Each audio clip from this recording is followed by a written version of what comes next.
Hi, everyone. This is Mark Plunkett, the pastor of Heritage Presbyterian Church, with another of our weekly devotionals. This one, a story about my favorite apostle, Peter. Now, the reason that Peter is my favorite of all the apostles, first of all, we know the most about him. But second of all, Peter messed up. He messed up so many different ways, and yet Jesus named him Peter. His name was Simon. Peter changed his name to Peter, Petros. Cephas, meaning the rock on which I will build my church. That's what Jesus called him. Called him Rock. What a great name.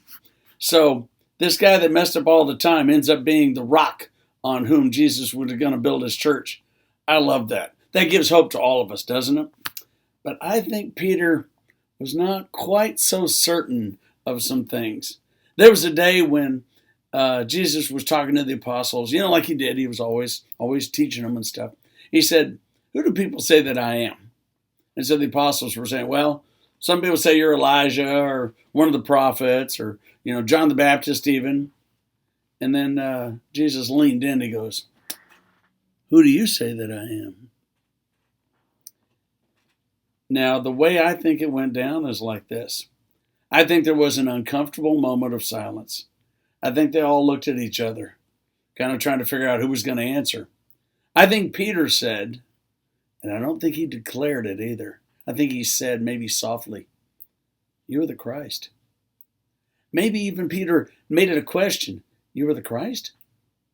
Like little kids will do when they're not sure of the answer. "You are the Christ?"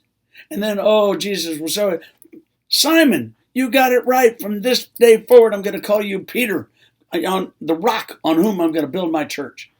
Right? That's how I think it went down. Now, a lot of the books and the commentaries that talk about this section in Luke call it Peter's declaration. And Peter declared it. "You're the Christ." I don't think so. I could be wrong. I could be absolutely wrong. Maybe it was a declaration. Maybe Peter piped up and was looking at the others going, "Why doesn't somebody say it?" "Okay, I'll say it. You are the Christ." Maybe it went down like that. I don't think so. I think Peter was uncertain. And sometimes when we're uncertain, we don't even know that we're right. We don't even know that we're good. This reminds me of a long time ago when I was in graduate school, long before I went into ministry. And each one of us had to teach, about a 5-minute lesson to everybody else in the class. We could pick anything that we wanted, anything from our subject matter that we normally taught. And so this guy in my class, I don't remember his name. I'm going to call him Ed. And Ed was a French teacher in Galveston. And he was very uncertain about his skills. He really was not confident at all. And I remember trying to encourage him, going, "Ed, it's only 5 minutes. Just teach a French lesson. Do something like that." "Oh, I don't know. God, the people in here are such good teachers."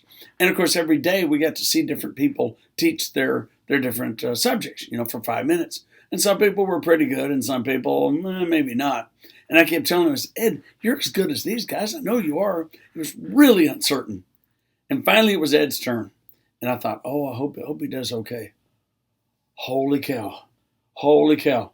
That man taught the best lesson I've ever seen in my life. For 5 minutes, he taught everybody in the room how to ask in French for a cookie. He brought a big plate of cookies and he said, "I'm going to teach you how to ask me in French. May I have a cookie? And if you don't ask me in French, I'm not going to give you one." He said, "Just want you to know, my wife baked these last night. They're all homemade and they're delicious." Folks, that had to be at least almost 40 years ago. And I still remember the phrase, "Donnez-moi du biscuit, s'il vous plaît, monsieur." Actually, I changed mine. "Sir, may I please have 2 cookies?" He taught me the word for two, "du." "Donnez-moi du biscuit, s'il vous plaît, monsieur." And maybe I'm not saying it exactly right, but my point is, in 5 minutes, Ed went from, "I don't know if I can do this," to pretty confident. Pretty confident. He got the right answer. He could teach. He just didn't even know how good he was. He didn't know. Boy, afterwards, we all told him, "Oh, Ed, that was wonderful. I bet your students love you." I wonder if Ed felt just a little bit like Peter did the day that Peter got it right. The day that Peter knew the answer. The day that Peter was not quite so uncertain anymore. Kind of like the way Ed was that day anyway. I hope that wherever Ed is today, He is teaching the daylights out of French. I hope he's having a blast. I hope he's giving out cookies, and I hope his kids love him the way that we did that day. But I hope that we also remember sometimes when we think we know something, we feel it in our bones, maybe we should speak up. Maybe we shouldn't be uncertain. Or do we look foolish for a minute or two? Big deal. Say something anyway. Like Peter, you are the Christ. Amen.